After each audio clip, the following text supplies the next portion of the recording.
Warne is the man. Perth is the place on a glorious sunny morning. Warne, thank you for joining us. Mate, we're going to go through some of the aspects of leg spin that you feel are important and talk about some of the principles that have made you so successful. Let's begin with the grip, because you've got a looser grip than a lot of youngsters. Yeah, I think one of the most important things is the grip is you have to feel comfortable with your grip, but as long as you're doing the basics right, you haven't got the ball too far in your palm like that, which, you know, if you have got it too close and too far in there, it's just about hard to get the ball to actually spin the ball. You need to have a bit of a gap in between there so you can actually get the leverage to actually spin the ball. So that's important. Grip is something, the actual pressure of your grip is something that you have to feel comfortable with. What I do, which not necessarily mean it's right, but it just suits me. That's one of the very important point. You must do what suits yourself, but as long as you're doing the basics right. My grip, a lot of people are taught to grip it really tight and really squeeze it and spread these fingers like that. The reason I don't like that, first of all, is if you've got it tight and tense, you're tense when you come to the wicket. You're actually coming up and you've got it tight and it's all getting really hard. I like to feel relaxed. I think if I feel relaxed doing it, then I'll be able to do what I want to do down that end. So the reason being, I have a nice loose grip. My fingers are probably a bit too close together, but that works for me. And they're very loose. It's 2 fingers down, 2 fingers up, and the ball just slots in there like that, and the thumb just rests there. A lot of people talk about how high your arm should be. We've heard people say you shouldn't be above the perpendicular and you shouldn't be too low when you release the ball.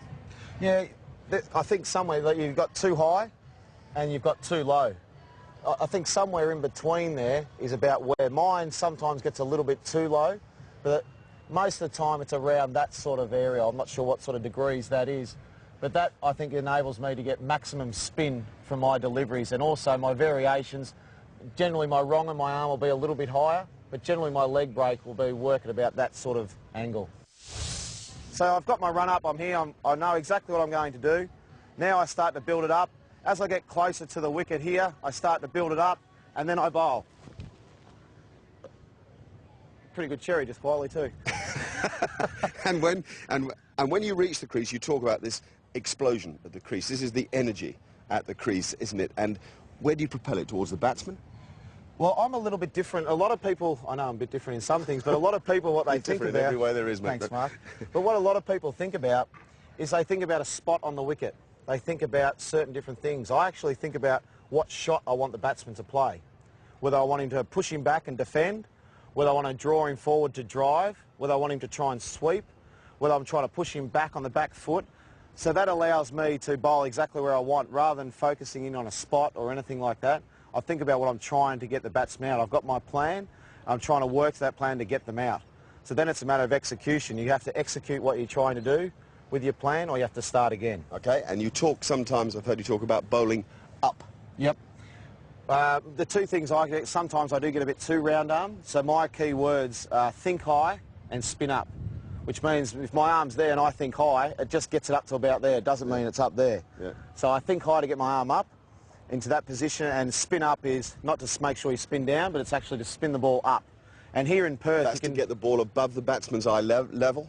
Well, it's to get the ball up in there. As a spin bowler, you have to deceive them in flight. No matter what sort of pace you bowl, you still have to deceive them in flight. You're not going to beat people off the pitch too much. You have to get them in the air. You have to get them to second guess what's going on. Right. And you do that in flight. Try to give us this feeling then of standing tall and spinning up. Well, the easiest thing is to do, there's a difference when you actually bowl. It's all about when you release the ball too. Sometimes if you try and do it and you're actually trying to spin the ball hard, you generally get to about into this position, then you try and spin it hard, and what happens is you drag it down. So if you're trying to spin it hard, sometimes you open up like that and you drag it down spinning. So you actually want to spin up, for me, means I get myself in that position and I spin the ball up like that. And what role does the follow-through play in all of that? Crucial. Okay. Crucial is the follow-through. There's no point bowling the ball and stopping here. This, with your follow-through and things like that, you've got your momentum with your run-up. When you've actually released the ball, it's just like any other fast bowler, any other bowler. You must make sure you follow through, and that's where your hips and everything else drive. You follow through and you come right through the ball, and everything's at the target. There's no jumping in or angles like that. It's all straight at the target, and the target's the batsman. So you bowl the ball. Once you bowl the ball, you're actually following through, all your weight's going forward. That helps you get that shape and dip and spin and all those nice things. Let's get on to the four main deliveries you've got, Shane. Firstly, the leg break. The leg break, basically your wrist is in that position with the back of your hand facing your face, and that's how you bowl your leg break from right to left. That's how it goes. And then from there, you've got different versions of that. You've got more overspin with the leg break, you've got more side spin. They're all the different variations of the same delivery. But that's the basic leg break. So the back of the hand's pointing at your own face. To me, yep. Yeah. Then if you want to bowl an overspinner, it's basically just go straight over the top like that. And then So if you go to the wrong end, nearer the sky, and then the wrong end, the back of the hand's facing the batsman. facing the batsman. Okay. So there are people that can bowl it a wrong and a lot better than what I can, but that's how I bowl mine. A lot of people can bowl them different sorts of ways and different leg breaks, but they're the basic for children trying to bowl leg breaks. If you try and get your wrist in that position for a leg break, that position for a straight one, that position for a wrong one, then hopefully you'll be okay. How does the flipper work? The easiest thing with a flipper is to click your fingers, put the ball in there, click your fingers, and try and get the ball to come up, and do exactly the same up here. Click your fingers. Give us all four. Four balls. Okay, here's the leg break. Leg break. I'll go leg break, top spinner, wrong un, then I'll bowl a slider and a flipper. Okay. So first of all, you get your leg break, everything the same that we've talked about. Leg break,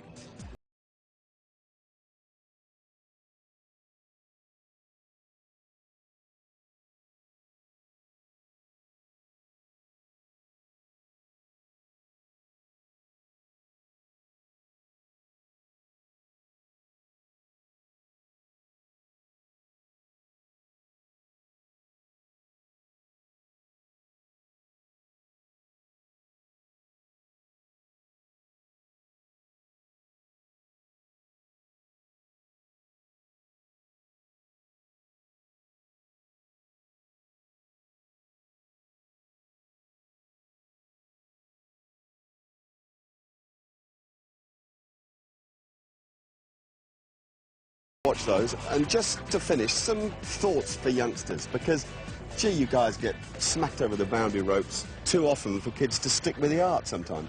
a couple of basic things I need. First of all, you need to be best friends just about with a captain, because they're the ones going to try and keep you on. You need to have a lot of love from everybody, because it's hard and it can be embarrassing sometimes. And also you've got to have a bit of courage. No matter what's actually happening, you've got to be able to throw it up, and getting hit for six sometimes can be fun. You don't mightn't like it, but no matter how far it goes, you get a chance to bowl the next ball, whether it's a different ball or whatever, you get a chance to bowl it again. So for the dads watching, just make sure you give them lots of encouragement and try and spin the ball.